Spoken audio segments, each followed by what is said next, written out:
Isaías capítulo 9, do 1 ao 7. Vê uma água para nós lá, meu lindo? Fazendo favor?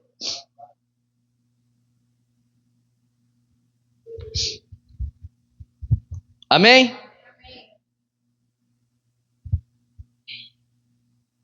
Diz assim a palavra de Deus: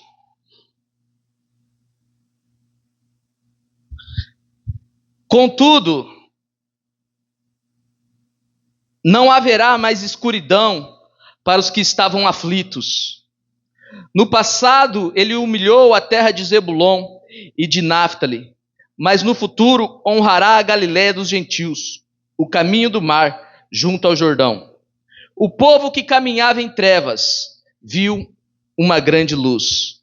Sobre os que viviam na terra da sombra da morte, raiou uma luz. Fizeste crescer a nação e aumentaste a sua alegria.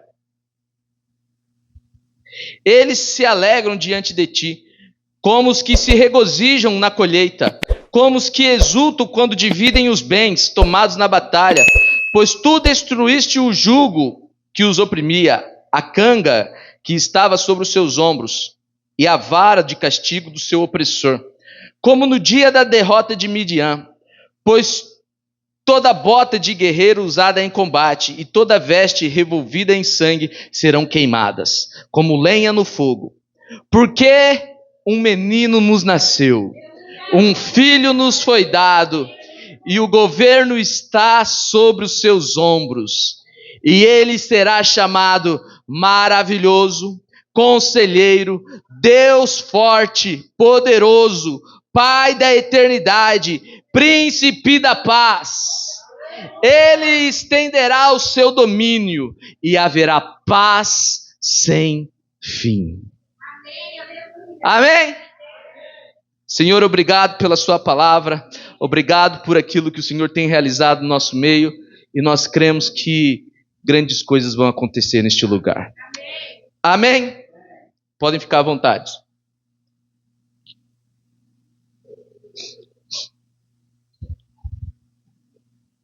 O tema dessa mensagem, o título dessa mensagem é Nunca Mais Trevas.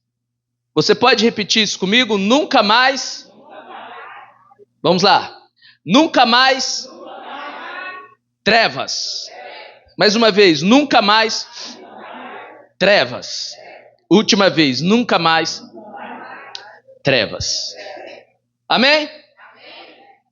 Entramos no mês de dezembro, e o mês de dezembro é um mês atípico, porque durante o mês de dezembro existe apenas uma comemoração, se assim nós podemos dizer, obrigado, que, desliga o ventilador, por favor, que paira sobre esse mês. É o que todo mundo fala, é o que nós vemos na TV, e é o que nós nos preparamos, né? Que é o que é? O Natal, amém? Lá em Guaraçu tinha um homem que chamava Natal. Lembra, mãe, Natal? No ângulo tem quem? Natalino. Aqui em Lobato tem algum? Teu pai? É nada. É mesmo, Pedro? Olha só. Então o mês de dezembro é o mês do pai do Pedro. É o mês de dezembro. O quê? É o mês da Isabel. Vamos lá, foco. O mês de dezembro nós comemoramos o Natal. Amém? E eu quero compartilhar ao longo desse mês palavras que explicam e que falam um pouco mais sobre essa data tão especial. Então, por isso, hoje eu quero começar com esse título: Trevas nunca mais trevas. Esse texto de Isaías é um texto messiânico, ou seja, aponta para o Messias, para a vinda de Jesus. Isaías, como você bem sabe, era um profeta, e uma das funções do profeta é falar em nome de Deus, né? O profeta é aquele que traz as demandas de Deus ao povo, diferente do sacerdote, que é aquele que leva as demandas do povo a Deus. E Isaías está não apenas trazendo uma palavra para o seu tempo, mas também profetizando sobre o Messias, sobre um tempo que virá, sobre uma resposta que virá e que acontecerá. É por isso que nós chamamos esse texto de messiânico. Só que, além de apontar para o futuro, esse texto também reflete a realidade presente. Eu vou repetir. Além de apontar para o futuro, ou seja, Isaías está vivendo em um tempo e está profetizando, a sua profecia aponta para o futuro, mas também é resposta para o Amém? É incrível como a palavra de Deus é viva e como ela se encaixa e se enquadra em qualquer tempo. E nesse momento, no momento em que Isaías está vivendo, ele está trazendo uma resposta para o seu tempo. Isso é muito comum. Aquela palavra que dizia, que o próprio Jesus declarou ao entrar no templo, hoje cumpre sobre mim, né? O Espírito do Senhor me ungiu com óleo e me levou para proclamar a liberdade aos cativos. Então essa palavra que Jesus usa, ela era uma palavra messiânica, mas era uma palavra que o profeta disse sobre ele. O Espírito me ungiu e eu sou esse cara que sou o instrumento de Deus para trazer resposta para esse tempo. Amém? Amém? Eu preciso que vocês entendam isso. Então a palavra de Isaías, ela é messiânica, mas ela é também atual. Ela é para aquele tempo. A realidade que o profeta Isaías estava vivendo. A palavra. Então, quando a palavra diz, não haverá mais escuridão para os que estavam aflitos, ela está falando sobre as pessoas que estavam aflitas no momento em que Isaías estava vivendo. Amém? E Isaías, como instrumento de Deus, está dando uma resposta para o seu tempo. O tempo de Isaías, o contexto, os teólogos chamam de exegese ou exegese. O contexto era o seguinte: a nação de Israel se afastou, mais uma vez se afastou de Deus, mais uma vez foi para o exílio, e mais uma vez um profeta se levanta. É aquele ciclo que eu já disse aqui: a nação peca, vem o castigo, o exílio, Deus levanta um profeta, vem arrependimento, e depois do arrependimento vem a libertação do povo. Amém? Isso é cíclico. E hoje eu vou falar um pouco sobre acontecimentos cíclicos que sempre se repetem ao longo da história da humanidade. E aqui está um exemplo. A nação peca, se afasta, vem juízo, e Deus levanta alguém para que haja arrependimento. É interessante como o pecado destrói tudo ao nosso redor. O pecado é a consequência das enchentes, dos furacões, tufões e todos os desastres naturais que nós vivemos. Vocês sabiam disso? Quantos sabiam disso ou não?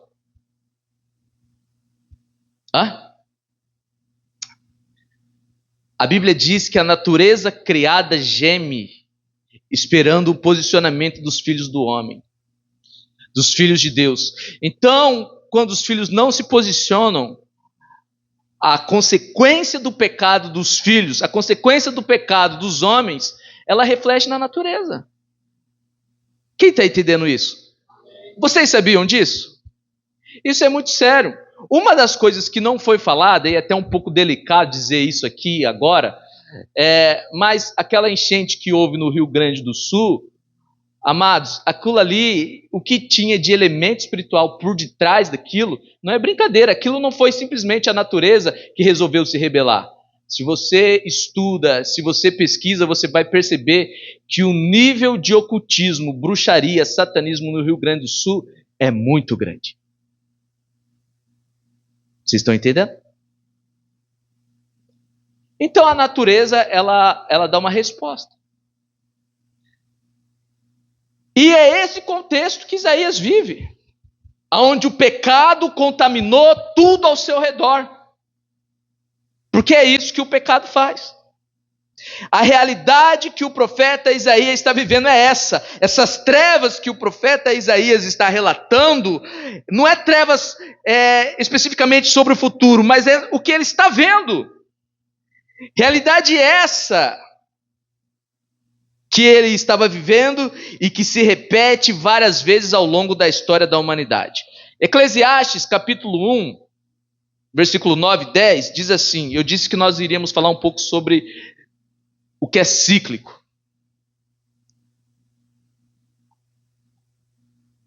Olha só que interessante. Eclesiastes capítulo 1, versículo 9 e 10. Diz assim, Eclesiastes, você muito bem sabe, quem escreveu foi o vocês estão afiados, hein? Foi o Salomão, o homem mais sábio da terra. E Salomão, escrevendo Eclesiastes, ele disse o seguinte: o que foi passado, repete comigo, passado, tornará a ser futuro. Amém? Olha o que Salomão disse: o que foi, tornará a ser. Vamos lá, presta atenção aqui. O que foi, tornará a futuro. Amém? O que foi feito, disse Salomão, será feito novamente. E ele conclui dizendo: não há nada novo debaixo do sol. No verso 10 diz o seguinte: haverá algo de que se possa dizer, veja, isso é novo? É uma pergunta, mas é uma retórica. E ele responde: não. Não haverá nada novo. Já existiu há muito tempo, bem antes da nossa época. O homem mais sábio disse isso.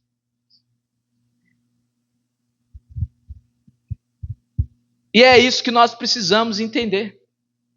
Talvez o que você esteja vivendo seja novo para você, mas Deus não está sendo pego de surpresa. Talvez a situação que nós estamos vivendo, politicamente, religiosamente, seja novo para nós, mas isso já aconteceu lá atrás. Quem está começando a entender a palavra? O ser humano continua sendo o mesmo, independente da época. Portanto, o ser humano, ele é decifrável. Existem padrões de comportamentos. Por exemplo, um pastor, quando vai aconselhar uma pessoa, por que ele tem êxito no conselho? Porque ele já viu aquilo ali na vida do outro várias vezes. Um psicólogo, a ciência, por que tem êxito? Por que o psicólogo consegue te ajudar? Porque ele já viu, ele identificou os padrões. Porque você é igual fulano, que é igual ciclano, que é igual beltrano. Quem está entendendo? É tão interessante que às vezes você nem percebe, mas está reproduzindo um comportamento do seu pai, do seu avô, da sua avó. É por isso que Salomão diz, não, isso daí eu já vi isso aí. Pai, mãe, que tem aquele olhar mais criterioso, quando repreende o filho, repreende porque sabe aonde aquela atitude vai levá-lo. Sim ou não? Então, se nós, que vivemos aí no máximo 150 anos, conseguimos identificar padrões, imagina Deus. Amém? Quem está começando a entender essa palavra? Imagina o diabo. É por isso que eu insisto em dizer que Satanás é um psicólogo milenar. E o que tem de crente achando que é mais esperto que o diabo? Né? Gente, me ajuda aí. Eu estou tentando ser rápido, mas se eu pregar vocês não entenderem, não adiantou nada. Amém? Então vamos lá. O ser humano, ele é decifrável. Existem padrões de comportamento. Toda pessoa sem caráter no poder terá as mesmas atitudes. Toda pessoa que é humilde de coração alcançará o reino de Deus. É como Deus disse foste fiel no pouco. O que Deus analisou? O comportamento. Algumas pessoas só serão colocadas em lugares de honra, ou em lugares, como o texto diz, no muito, pelo comportamento que elas têm. Porque existem pessoas que, por mais que queiram estar no muito, elas não estão prontas, porque o seu comportamento não é para aquele lugar. E Deus decifra o comportamento. Deus sabe aonde a sua atitude vai te levar. Aonde a minha atitude vai me levar.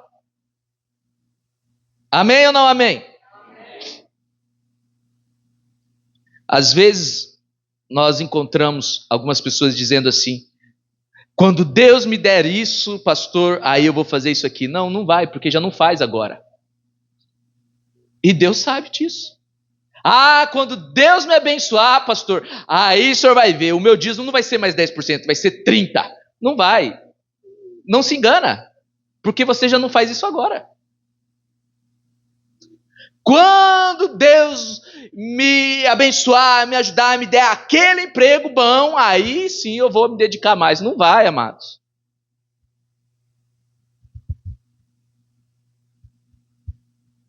Percebe que Deus só coloca no muito aquele que é fiel no pouco?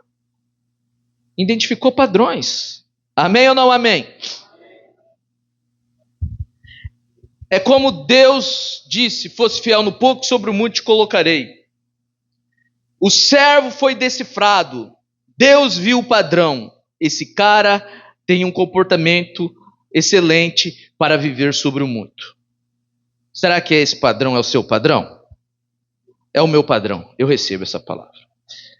A bênção, assim como a maldição, muitas vezes é resposta ao comportamento humano. Presta atenção. A bênção, assim como a maldição, muitas vezes é resposta ao comportamento humano. É por isso que eu insisto em dizer que maldição hereditária só existe para quem vive o mesmo pecado do pai.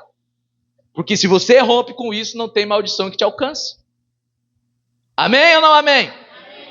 Deuteronômio, capítulo 30, versículo 19, diz assim: hoje tomo os céus e a terra como testemunha contra vocês. Deus disse, de que apresentei diante de vocês a vida e a morte, a bênção e a maldição. Portanto, agora escolham, decidam como vocês vão viver. A bênção e a maldição é uma resposta ao seu comportamento. Ah, Deus não quer me abençoar. Não é que Deus não quer te abençoar. O seu comportamento está afastando a bênção da sua vida. Amém, gente? Pastor, está muito difícil. Parece que eu estou vivendo sobre uma maldição. Porque Deus está... Não, amados, não é nada disso. É o seu comportamento, é o meu comportamento. Porque Deus é justo. Porque o mundo estava em caos. Porque o mundo estava em trevas? Porque o povo pecou. Amém? É por isso que a história sempre se repete. Porque o nosso comportamento é previsível, premeditado. Porque em qualquer tempo que houver um povo imoral, sempre haverá uma Sodoma e Gomorra.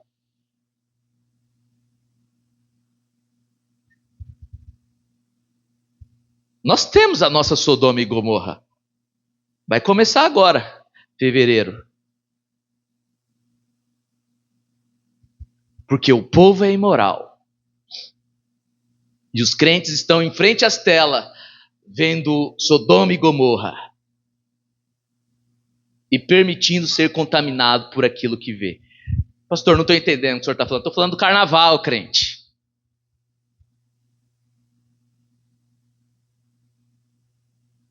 A pastora, ela já disse isso aqui, pregando, sobre a quantidade de criança que nasce no finalzinho do ano, que por causa de relação ilícita e imoral feita no carnaval. O problema não é a criança nascer, o problema é a finalidade. Muitas crianças são usadas para rituais, são abortadas Porque foi algo impensado, sem planejamento, foi fruto de imoralidade, de pecado. É a nossa Sodoma e Gomorra. O Brasil é conhecido pela Sodoma e Gomorra que nós temos aqui em fevereiro. Então a história se repete.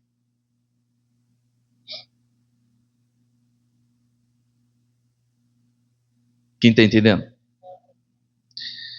É por isso que o pecado de Adão, o nome Adão no hebraico, um dos significados, possui 3 significados, um é terra, outro é vermelho, mas um dos significados é humanidade. É por isso que o pecado de Adão também é o nosso pecado, é o pecado da humanidade. Por quê, pastor? A verdade é que se fôssemos nós, no jardim do Éden, naquelas condições, provavelmente faríamos as mesmas coisas, porque é o padrão. Quem está entendendo? Então o texto messiânico de Isaías reflete a realidade da humanidade como um todo, é atemporal.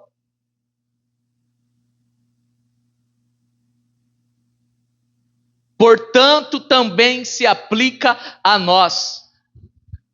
Vamos lá, presta atenção aqui. O que eu estou querendo dizer é que aquelas trevas que estavam sobre Isaías também estão nos dias de hoje. E assim como Isaías clamou junto a Deus para que um Salvador viesse, assim também nós precisamos clamar. Quem está entendendo? Isso é o Natal. O Natal é a luz que ilumina nas nossas trevas. Amém? A humanidade cria o mundo que se vive. Nós também estamos neste cenário. Estamos em um mundo injusto, de caos, de opressão política, de opressão espiritual, de guerras. Estamos exilados em nossos próprios pecados. Estamos exilados em nossos sonhos. Pastor, mas eu só estou correndo atrás do meu sonho. Pois é, mas o teu sonho está te exilando, está te escravizando. Porque não é o sonho de Deus para a sua vida.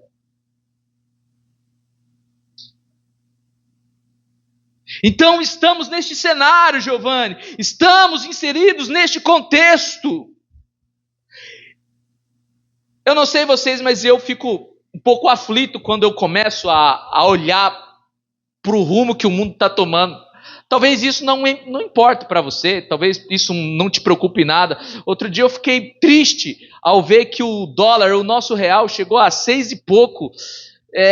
Eu não sei se você entende o que isso significa, mas eu vou tentar explicar. O presidente, o ministro lá da economia, Lula e o Haddad, eles não sabem o que estão fazendo, e por não saber o que estão fazendo, o real, o nosso real, subiu frente ao dólar e chegou a R$6. Isso significa que o seu salário, a sua aposentadoria, você sem perceber, diminuiu. Porque o poder de compra caiu. Eu fiquei tão triste quando eu vi aquela informação. Eu fiquei tão triste porque eu lembrei do Jefferson, que até então estava na roça, naquele sol. Eu falei, nossa, coitado, mal sabe ele que o salário dele baixou. E vamos ser sinceros, quando você vai no mercado, você consegue comprar as mesmas coisas, a mesma quantidade que você conseguia alguns anos atrás? Teu salário caiu. Entenderam?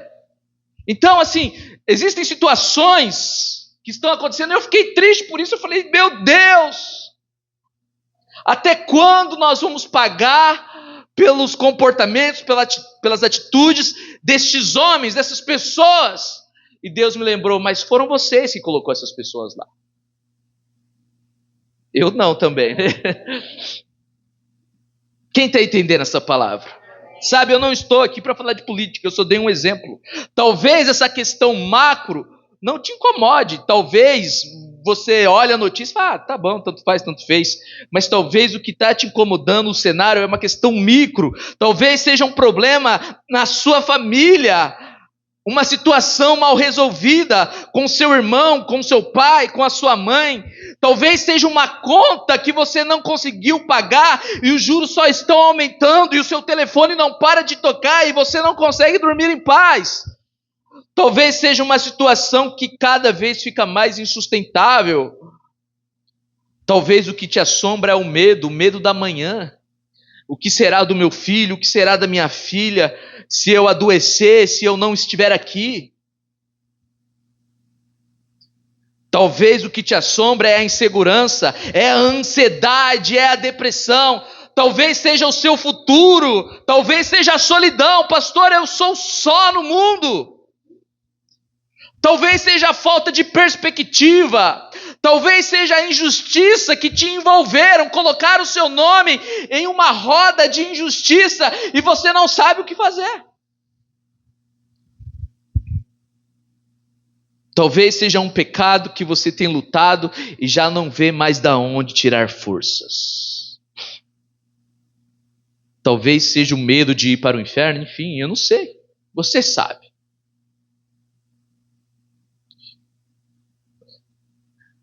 Você sabe. Talvez nem seu cônjuge sabe o que você está passando. Nem seu irmão, nem seu filho, nem seu pai, nem sua mãe. Talvez você não conseguiu se abrir com ninguém. E está neste cenário, perdido, em trevas.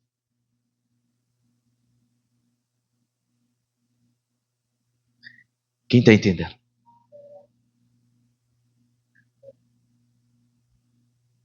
Mas assim como houve esperança para aquele povo, assim também há esperança para nós. Porque a resposta para os problemas da humanidade sempre será a mesma.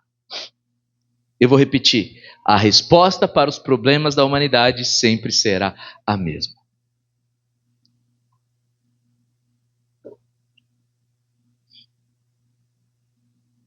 Se os problemas são cíclicos e se repetem ao longo da história, logo a solução continua sendo a mesma. Amém? Faz sentido ou não? Então é olhar para Davi e ver como Davi resolveu o problema do adultério, o problema do homicídio, que você vai conseguir resolver o seu problema. Então é olhar para Sansão e ver como Sansão resolveu o problema da rebeldia. Então é olhar para Pedro e ver como Pedro resolveu o problema de ser duro. Então é olhar para a Bíblia, porque a Bíblia é atemporal e ela nos traz respostas. A palavra, o verbo, é a resposta. Quem está entendendo?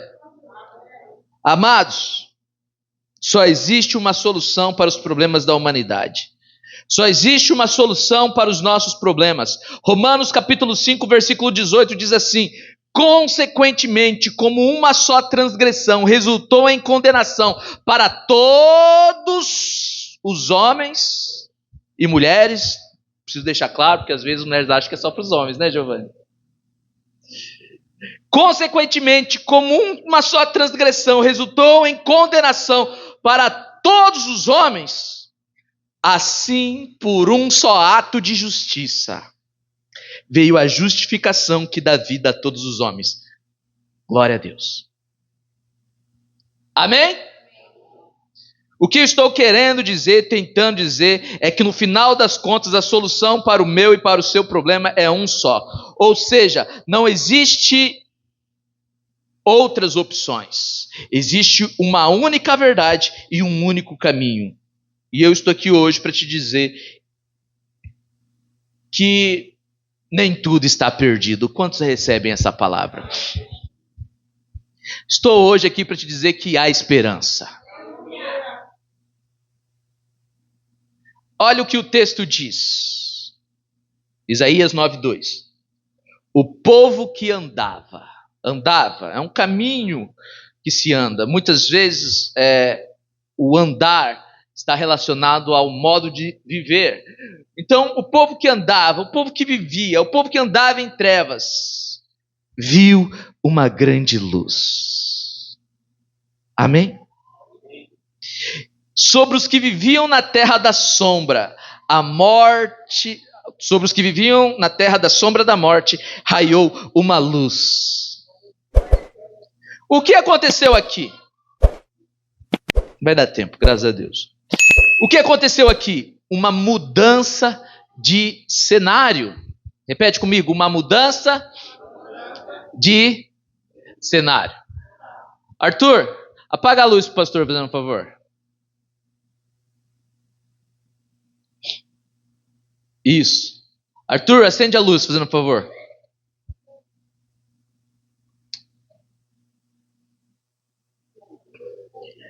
É isso, uma mudança de cenário. É que nós temos luzinha, não deu certo. Queria que ficasse um breu aqui, mas não deu muito certo.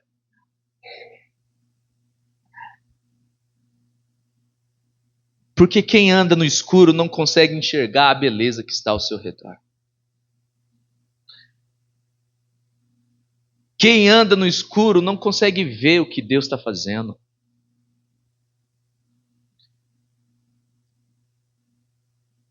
Os que viviam na terra da sombra da morte raiou uma luz. Sabe? Nós vivíamos nessa terra. Alguns de nós ainda vivem nessa terra. Mas existe uma luz. Eu estou falando sobre o Natal, amém? Porque chegar no Natal, comprar presente, comprar peru, comprar o pernil, não é nada. Reunir a família não é nada, isso aí não é nada. Isso aí você pode fazer em qualquer outra data, amados. Se você não refletir o que significa, se você não refletir o que foi feito, o teu Natal não foi Natal. O teu Natal foi desculpa para se reunir. Pretexto. O teu Natal foi mais impuro do que santo. Foi mais profano do que santo. E é isso que eu quero que vocês entendam. Nós estamos em um mês no qual nós vamos celebrar o Natal. Mas que Natal? A luz em meio às trevas. É isso. Os que viviam na terra da sombra da morte raiou uma luz. A luz clareia o caminho. O texto diz, o povo que andava em trevas. Andar em trevas não é literalmente andar no escuro. Tem muita gente à luz do dia que está andando em trevas. Tem muita gente que veste a melhor roupa para vir para a igreja, mas está andando em trevas. Tem muita gente que levanta a mão, mas é trevas. Então eu quero chamar a sua atenção para isso. Porque nessa noite Deus quer nos tirar desse estilo de vida, dessas trevas que nos puxa e nos impede de viver aquilo que Deus tem para nós. Judas era discípulo de Jesus e mesmo assim andava em trevas. Andar em trevas é um estilo de vida que não te leva a lugar nenhum. Andar em trevas é ter um comportamento oculto. É sobre fazer coisas que estão repulsivas e vergonhosas se forem descobertas.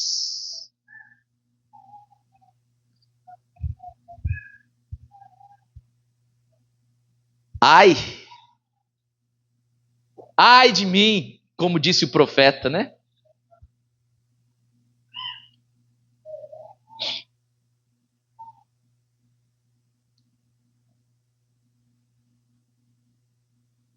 Andar em trevas é sobre não saber para onde ir, é estar perdido. O caminho pode estar próximo a nós, mas se estivermos nas trevas, dificilmente vamos encontrá-lo.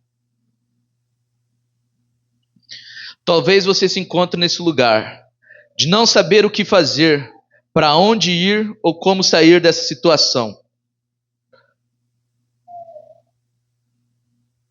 Talvez esse seja o seu cenário atual. Talvez a treva que você está vivendo não é a mesma treva que o seu irmão do lado está vivendo, ou que eu estou vivendo. Mas a questão é, primeira coisa, é reconhecer. Repete comigo, reconhecer que está em trevas. Eu disse aqui, acho que foi no último culto, que avivamento só pode se concretizar onde há reconhecimento que há morte. Porque avivar é trazer a vida. Mas que líder religioso, que pastor de igreja, que crente, que olha para si e diz assim, eu estou morto. Assim como a luz. Porque tem gente que vive nas trevas e acha que está abafando. Eu conheço pessoas que vivem nas trevas e dizem, não, mas eu ajudo aqui, eu ajudo ali, eu não falo mal da vida de ninguém. Tá, isso não vai mudar o fato de você estar em trevas. Quem está me entendendo?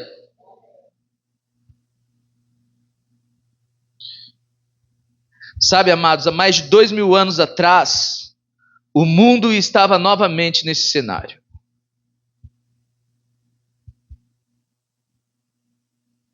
Nós temos essa palavra do profeta Isaías. Essa palavra do profeta Isaías é há mais de 3000 anos.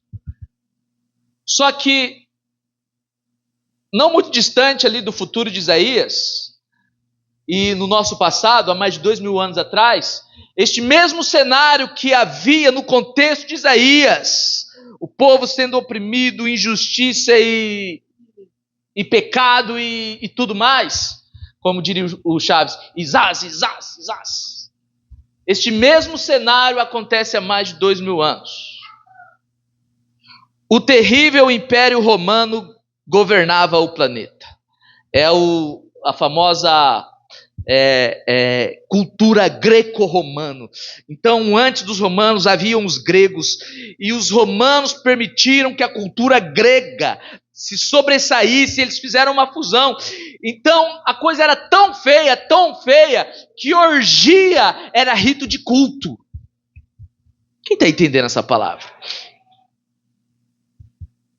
A promiscuidade era tida como um culto. A opressão, a religião estava cheia de líderes vendidos. Vocês devem se lembrar de Anás, Caifás, líderes vendidos ao sistema político. Eram tantas atrocidades que o mundo se encontrava de fato em trevas. Estou falando disso, isso aconteceu há mais de 2000 anos atrás, mas diz a Bíblia que 3 reis magos olharam para cima e viram uma luz. A resposta é a mesma. Você conhece essa história? Essa luz apontou o caminho que eles deviam andar. Eles não olharam de forma horizontal, eles olharam de forma vertical. Porque a resposta dos nossos problemas não está nos homens, não está no vereador que você votou, não está no seu pai, não está na sua mãe, não está no pastor, não está no seu patrão. A resposta que nós precisamos, amém? O pastor não consegue tirar as trevas que há em você, que te envolve. O mundo estava em trevas, mas 3 reis magos que sabiam discernir as estrelas viu uma luz brilhar. Aliás, eu não sei se você sabe, mas aquela luz, aquela estrela que coloca em cima da árvore de Natal, é isso. É a estrela que aponta o caminho para o Cristo. Vocês sabiam disso? Amém ou não amém? Amém. Quantos tem árvore de Natal em casa? Nós também tem. Amém, gente? A árvore simboliza Aquele salmo representa aquele salmo que nós fomos plantados junto a ribeiros de água e somos uma árvore firme. E aquelas bolinhas representam os frutos que nós podemos produzir. E os presentes no pé da árvore representam os presentes que os magos trouxeram. É o cenário montado. Amém? Amém? Aleluia. Estou encerrando. A luz apontou o caminho que eles deveriam andar. A resposta que eles precisavam veio do alto. A estrela apontou o caminho para a verdadeira luz. Mateus capítulo 2, versículo 9. Diz assim: eles seguiram o seu caminho, e a estrela que tinham visto levantar-se foi adiante deles, até que finalmente parou sobre o lugar onde estava o menino. Quando tornaram a ver a estrela, encheram-se de júbilo. A estrela levou eles até um menino que acabara de nascer. Aquela estrela pendurada em cima da sua árvore representa isso. É como o texto de Isaías que nós lemos: o povo que andava em trevas viu uma grande luz. Porque um menino nos nasceu, um filho nos foi dado. A resposta para as trevas que o povo de Isaías vivia era o nascimento de um menino. A resposta para as trevas que os magos viviam era o nascimento de um menino. E a resposta para as nossas trevas, vamos ver se vocês adivinham, é o nascimento de um menino. O que é o Natal? É a luz em meio às trevas. Esse menino. A solução é a mesma. O menino nasceu.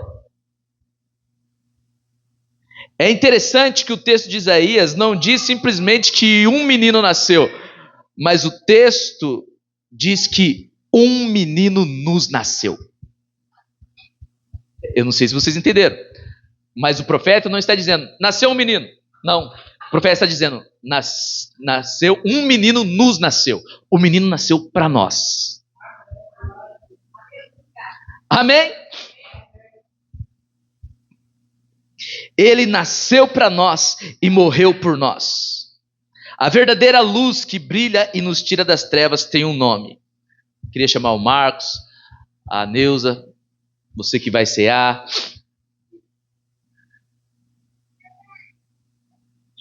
Presta atenção nisso aqui. A verdadeira luz que brilha e nos tira das trevas tem um nome. Abra a sua Bíblia comigo em João, capítulo 8, versículo 12. Vamos lá, vamos lá, vamos lá.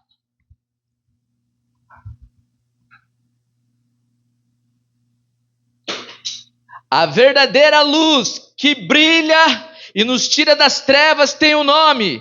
João, capítulo 8, versículo 12. Quem achou? Então, diz aí. Jesus voltou a falar ao povo e disse: eu sou a luz do mundo. Se vocês me seguirem, não darão luz, conhecerão a luz da vida. Se coloque de pé. Você que vai cear. A verdadeira luz que brilha e nos tira das trevas tem um nome. Jesus. Jesus. Jesus. Falando novamente ao povo, Jesus disse: eu sou a luz do mundo. Quem me segue nunca andará em trevas, mas terá a luz da vida.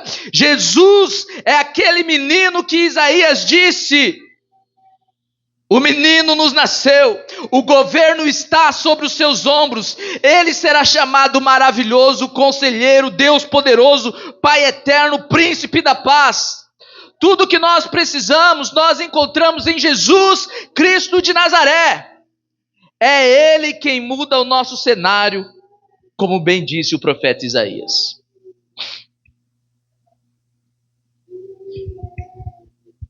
Pode entregar para os que vão cear, já nós vamos orar.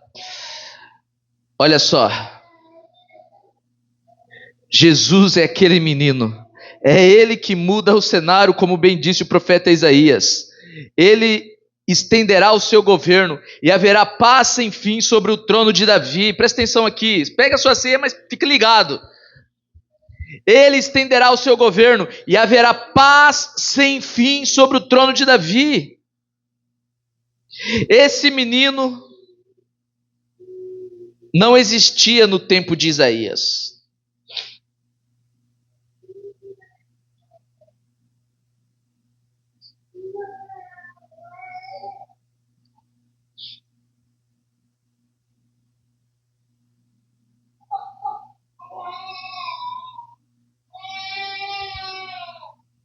Esse menino não existia no tempo de Isaías, mas passou a existir no tempo dos reis magos. Esse menino que nasceu, ele cresceu, ele cumpriu o seu propósito. Como eu disse, ele nasceu por nós. Ele nasceu para nós e morreu por nós. E é sobre esse menino que nós estamos hoje aqui reunidos.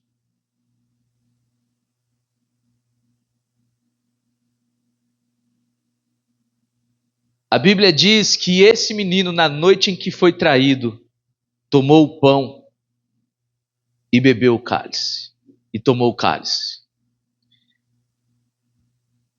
E esse ato que nós estamos fazendo, nós estamos no mês de dezembro, nós estamos celebrando a luz que chegou e invadiu as nossas trevas. E esse momento agora é um momento de renovação, de reafirmar. Esse menino, como eu disse, ele não é mais aquele menino na manjedoura. Não olhe para ele assim. Esse menino agora é um homem que tem o governo do mundo sobre si.